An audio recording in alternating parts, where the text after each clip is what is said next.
gerek dün gece Bitlis'te vuku olan menfur saldırı, gerek önceki akşam Diyarbakır'da gerçekleşen hain pusu. Ama onlara pusu kuran hainler,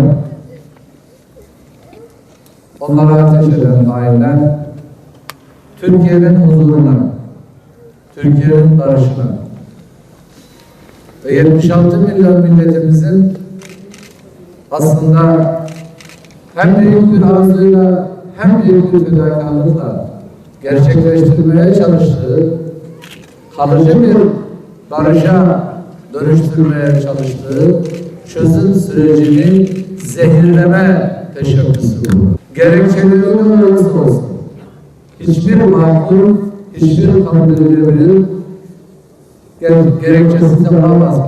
Onlar sadece milletin huzuruna kastediyorlar.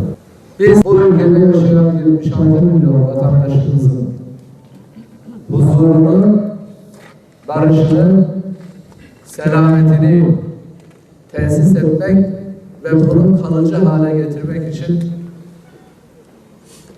irade ortaya koyduk. Burada kararlıyız.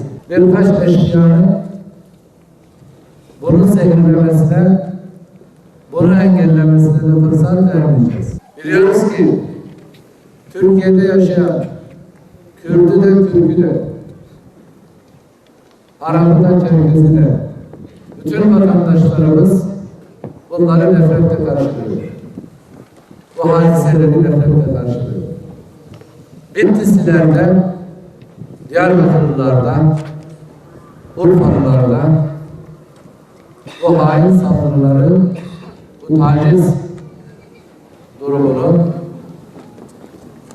özellikle son bir hafta içerisinde emniyet güçlerimize ve polisimize özellikle bunlara dönük saldırıların arkasından çok hain, çok sinsi bir zehirleme teşebbüsü olduğunu biliyoruz. Onlarla elbette mücadele edeceğiz.